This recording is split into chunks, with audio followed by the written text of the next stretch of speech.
we've seen Dink Esports multiple times, but how many times have we seen IronSwarm Gaming actually make it to semis?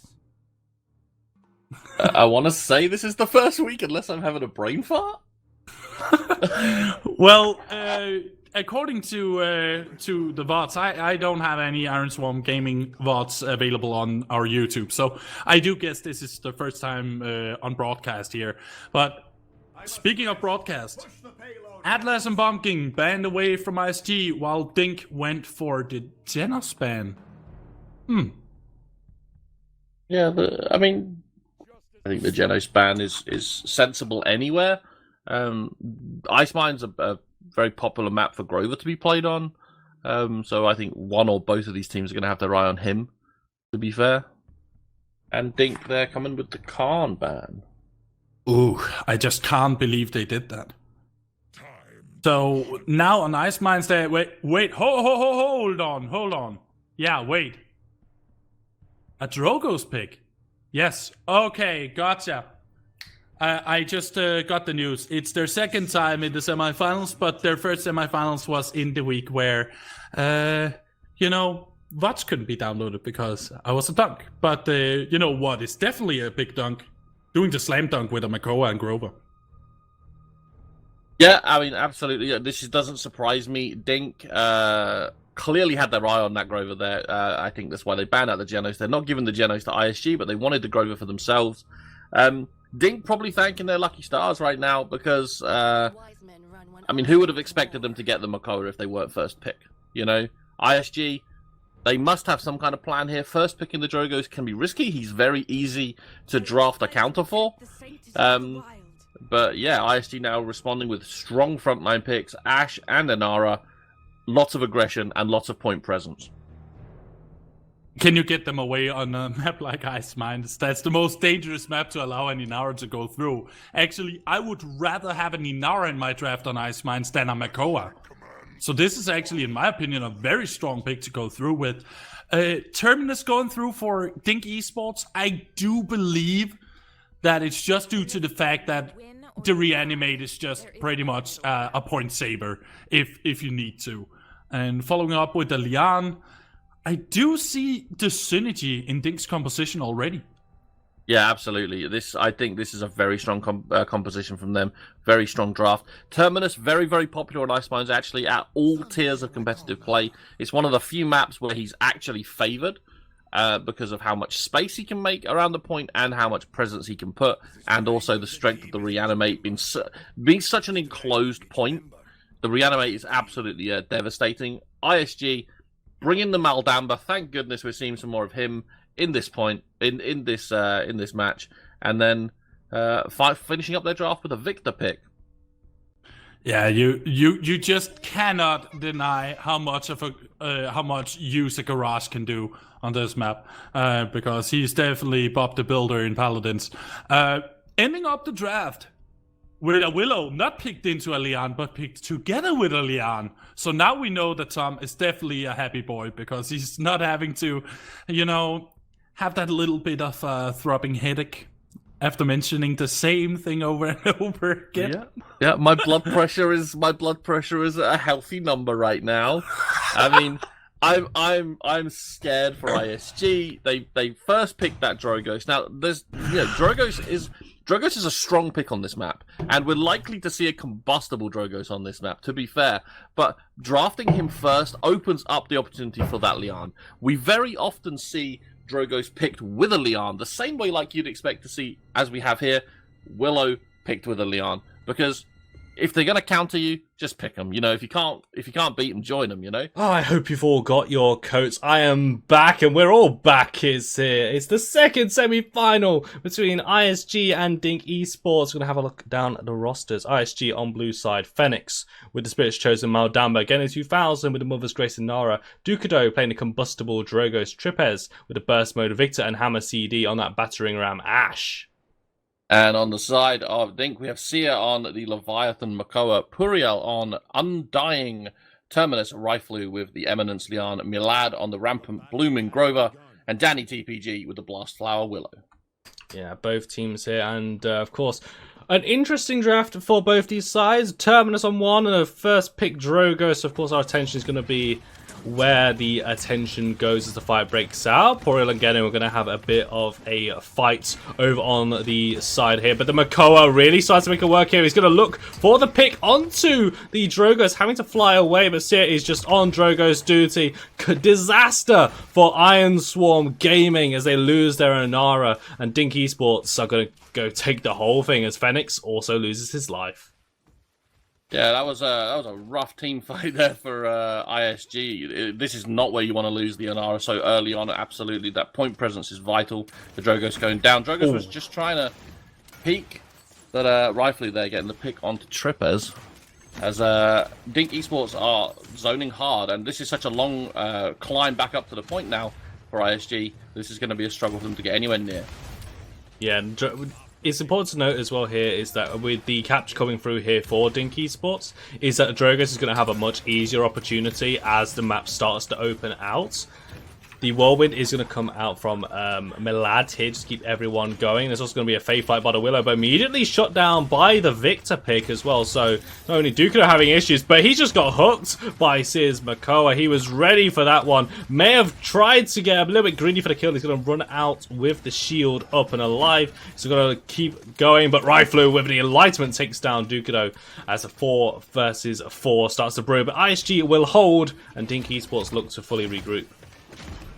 Yeah, ISG there doing a good job, getting some crucial picks there onto Dink. Dink will have to regroup and reset on this this push right now. But it's just a bit of back and forth. We've got ultimates charging as we speak. There's several ultimates available for ISG. Plenty of time left on the clock, so they can afford to use them. The my! Dread Serpent comes out. The Barrage comes out too. Ash falling very low. Hammer CD having to back off there. And there's a lot of red in the kill feed right there, as most of Dink Esports will fall. Trippez with a delayed quadra kill on the end of that. Fantastic play, and do you know who it all came down from? I mean, don't get me wrong, Victor ulting over the top just does so much damage. Phoenix's Dread Serpent. The pick Hammer got hooked into by the Makoa. And a perfect Dread Serpent to keep Hammer CD alive into a ultimate from that Victor, just to do the damage, also clean up house here. Fantastic play by the ISG support here. And what we want to see from a team that's, I don't think I'll be wrong in saying, have been misfiring throughout the entire season, not really having a chance to play in the semi-finals, always most time losing out in those quarter-final coin flips. But this time they do get their opportunity in the semi-finals, and they're definitely showing the experience from this team there with plays like that. Absolutely, they are trying to make a statement here that this is where they deserve to be. This isn't just a fluke. And Riflu on the Lian getting the second Enlightenment pick on Dukido there as well. To make sure that the Drogos is kept under control. Dink Esports now in control of the point, and Dukido is just hanging back, just putting some long-range rockets down as Genu gets onto the point, tries to put some pressure. They're going to have to slow this down. It's in overtime now, but the point is still moving. Yeah, I mean, I would really appreciate it if ISG wouldn't lose a team fight when I'm trying to praise them for stepping up their game. But anyway, that's just me. Anyway, yeah, Dink Esports, though, really starting to put the pressure onto ISG there. And Dukido has, on this Drogo, this first pick Drogos has just been, like, Seer has been on Drogos duty the entire game, it feels like. The Drogos pick I could see an argument for it. When you go up against Makara, it's a way of taking down the Ancient Rage in an insta-kill ultimate. But playing how Seer is and just the power of Makoa, that's a very specific counter to go into there.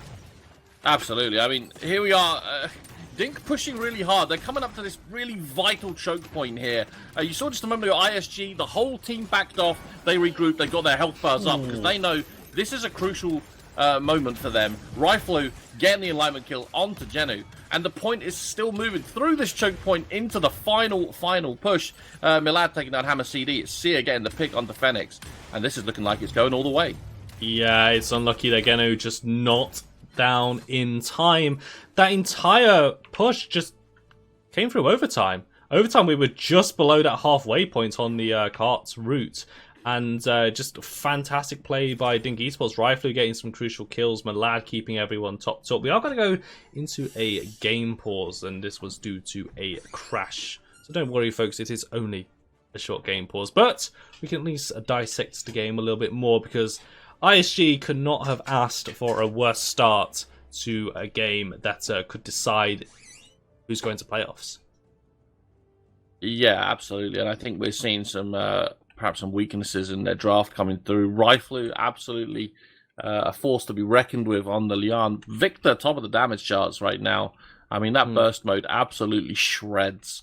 Drogo's, Judo on the Drogo's putting down a lot of damage. But and that was a lot of damage going down in the defense of that push. But what we need to see now is we need to see that Drogo's putting that pressure onto the point as they come into the next point fight, so that actually ISG have a chance to capture and then push and even this map up.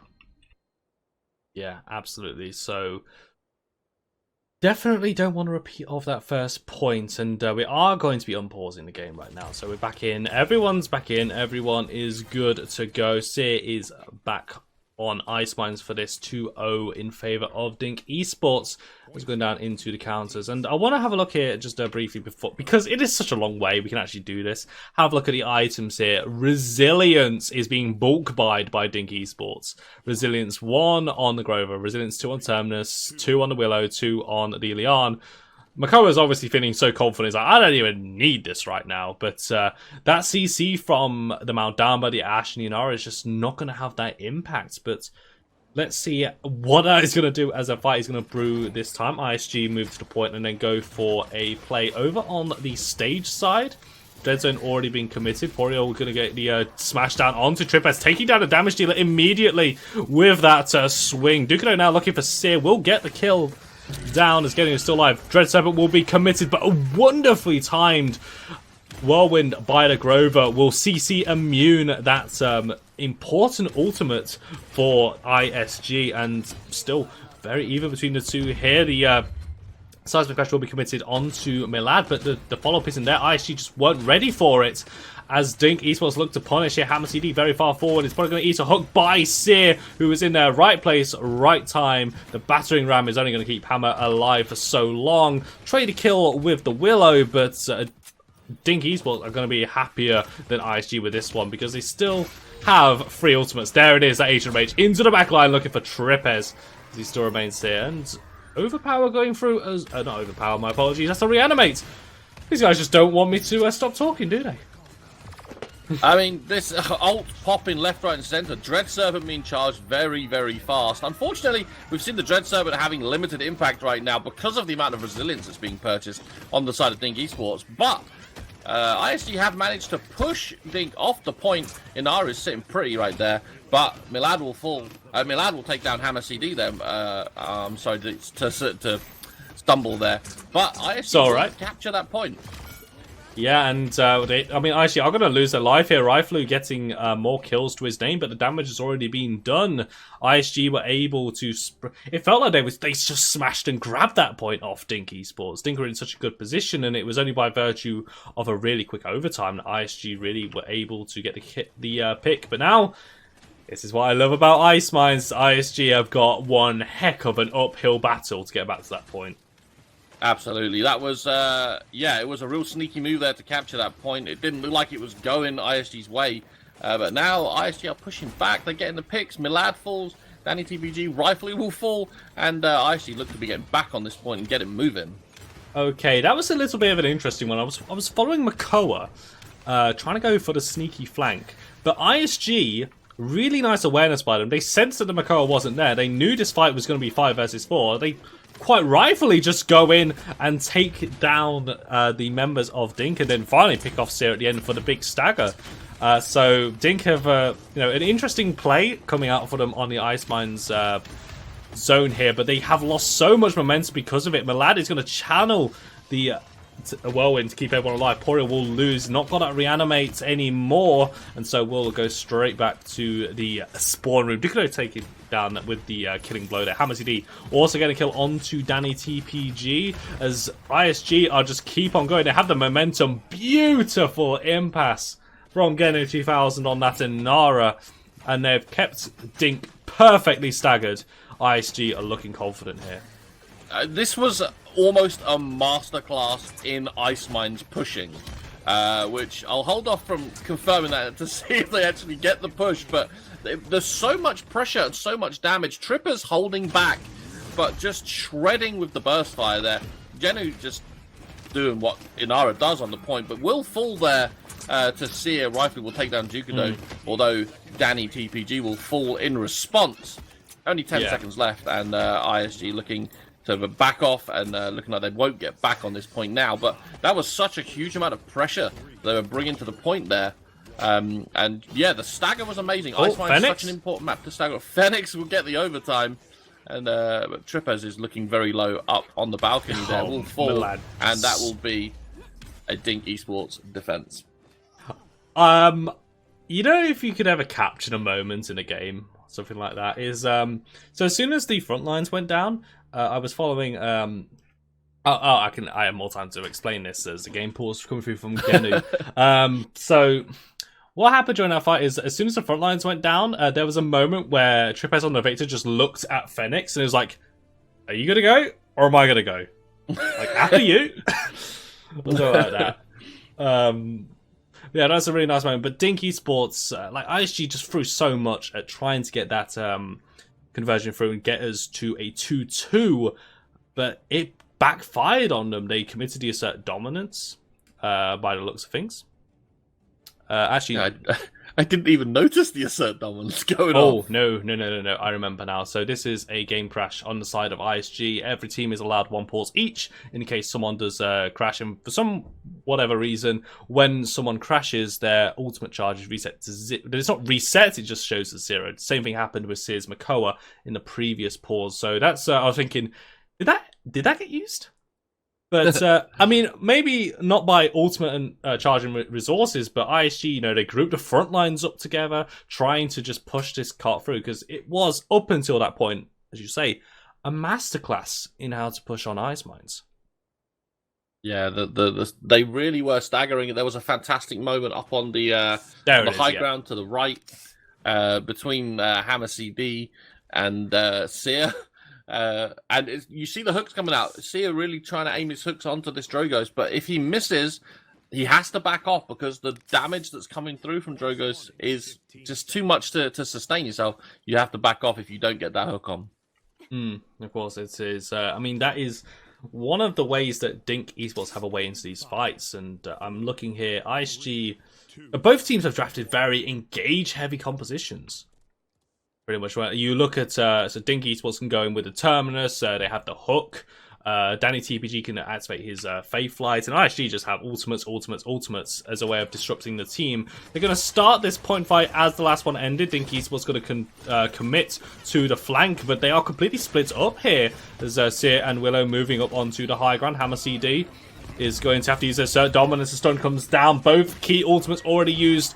Dukudo completely caught out. He's going to have to back away. He's taking damage, but will take cover inside. Because Seer is once again on Drogo's duty. Hook lands, hook line, and sinking that Drogos as Dink Esports completely clean house at a 3-1 situation. Disaster. It all comes tumbling down for ISG. Yeah, Dink just know what to do on this point. I mean, they picked a composition which is just super strong for the Ice Mine style of play. Milad there taking out Trippers as ISG try and push back up to the point, but Dink are at 80% and rising. Oh, Dukudo is going to make a break for it. He's going for it with the Dragon's Fury. He's too high! Punch. He's too high! He's too high. Oh.